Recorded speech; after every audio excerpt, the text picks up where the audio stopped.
What's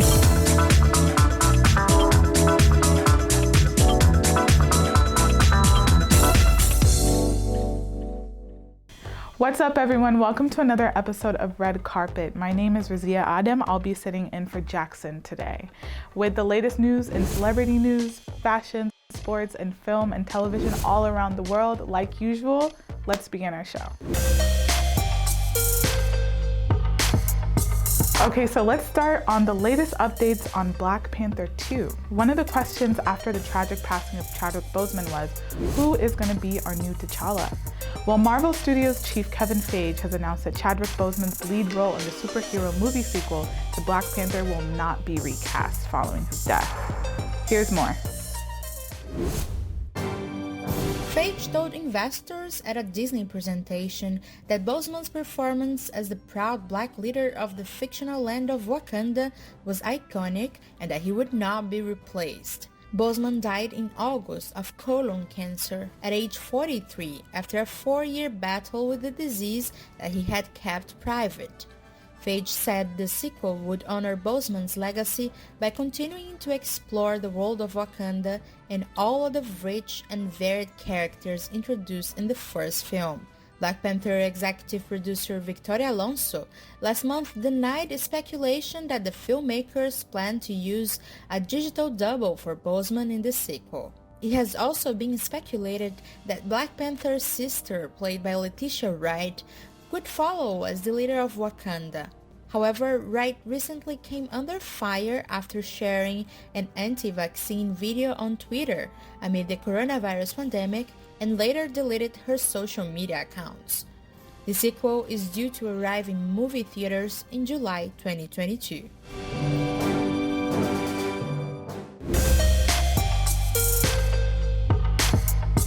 So let's head over to South Africa, where people are still mourning the death of international defender Motshekga Madisha. Tributes have flooded social media following his death. The young athlete passed away in a car accident in Johannesburg. Here's how some are remembering the 25-year-old soccer star. Madisha, who played for South African Premier Soccer League champions Mamelodi Sundowns, won 12 caps for his country and most recently featured in their Africa Cup of Nations qualification doubleheader against São Tomé e Príncipe last month. I'm still trying to ascertain facts of what really transpired, but this is terrible news for football, SAFA President Danny Jordaan said in a statement. The official Premier Soccer League Twitter account posted, "The Premier Soccer League is saddened by the tragic death of Motshekga Madisha, a humble and promising talent." Madisha was traveling with one other person when their car struck a billboard post and burst into flames. Both men died. We send our condolences to his family and many fans.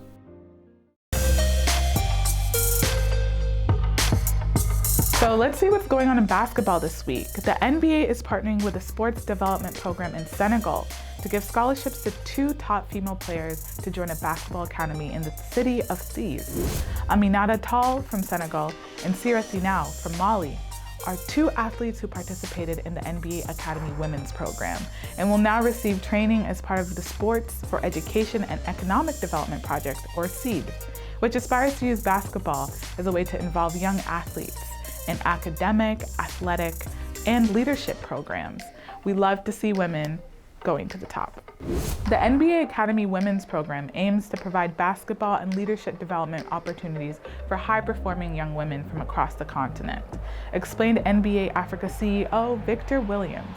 We are excited to see Aminata and Sira take the next step in their basketball journey, and we look forward to continuing our collaboration with SEED Project to expand and enhance our youth basketball development efforts in Africa. So now we're heading right back to South Africa, where the Durban Fashion Fair is taking place. The event aims to promote young local designers by showing their creations to leaders for an industry that is booming on the continent. Asama Botimi Clark has more from Durban. At the Durban Fashion Show, the trendy accessory this year is the mask, and everyone is wearing them. You can even see it in the decor. The creators have clearly embraced the new trend. 17 young South African talents showcased their designs to potential buyers.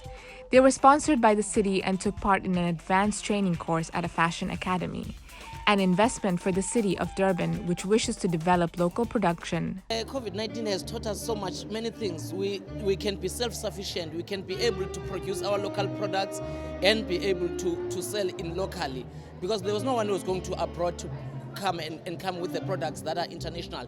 We were able to wear our simple clothes with its tradition. Local is lekker. South Africa's unique fashion is inspired by the different cultures of the Rainbow Nation, increasingly attracting major groups in the industry.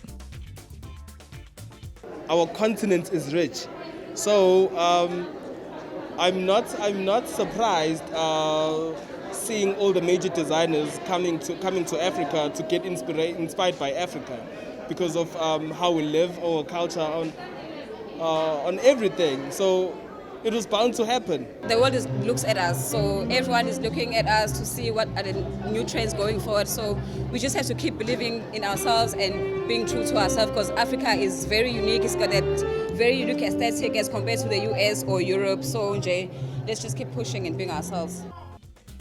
Gaining more and more visibility, African designers are aiming to bring African fashion up to date.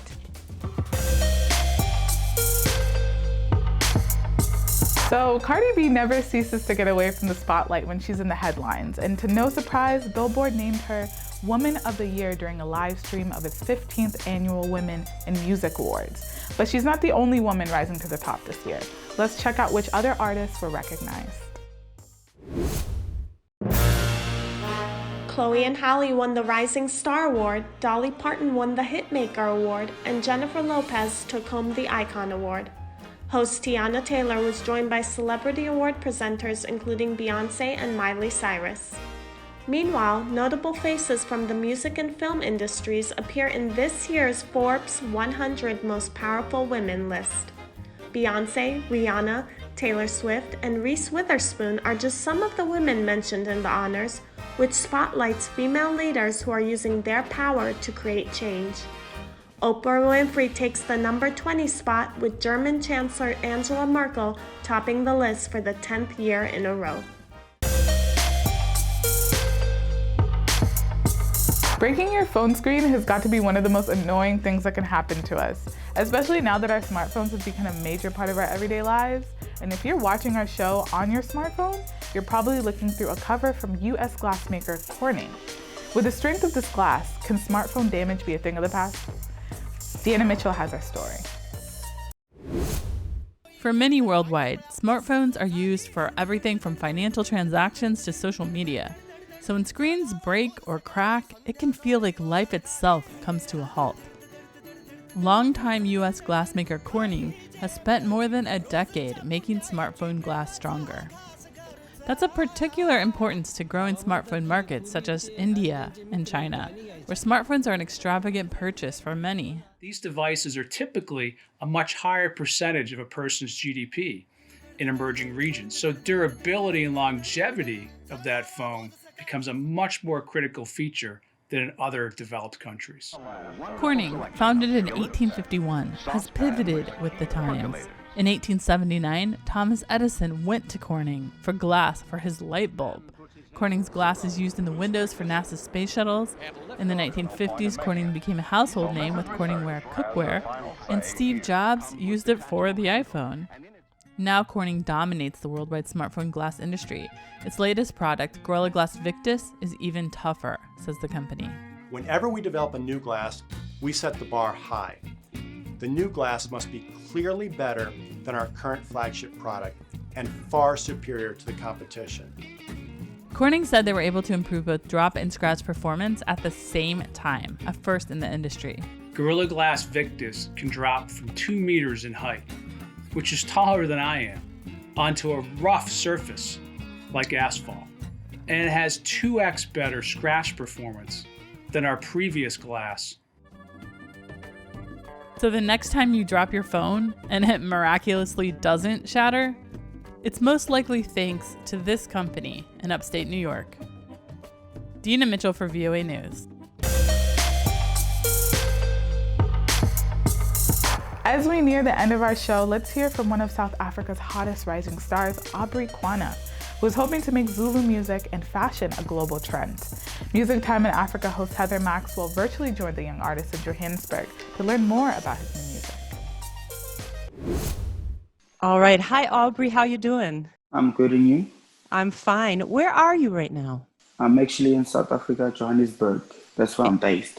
So thanks for joining me. You have a new music video out that I think it was released November 25th, around there, 2020. Yes, Ukiss.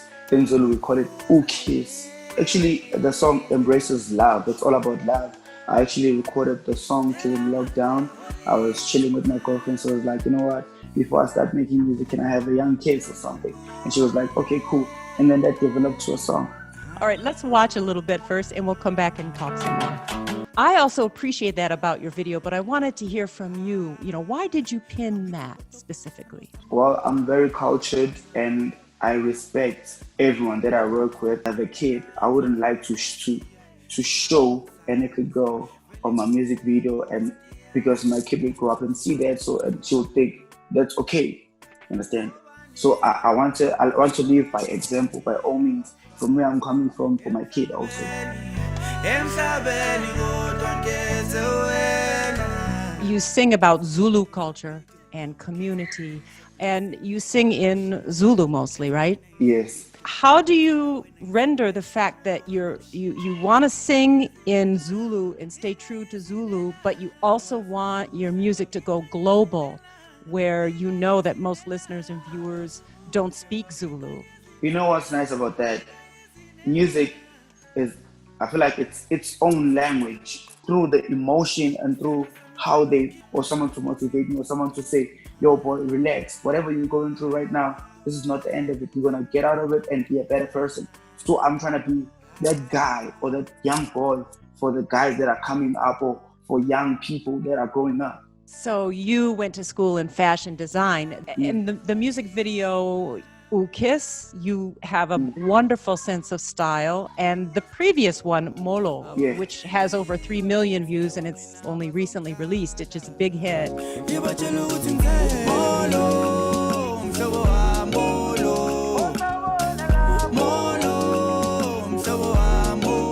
Let me see that beautiful necklace. What does it say? It says Aubrey. That's my logo. I designed this logo. I do my own art covers, I dress myself, I style myself, and I write my own music, and I produce my own, like I record myself and I mix my own vocals. You understand? The only thing that I outsource is beats. So everything that I grew up doing, finally it makes sense because it all came together and became one thing. That must feel really great. Hey man, I feel like God had a plan. When God makes a plan for you, I feel like when it's time for that plan to shine, he makes sure that it's shining.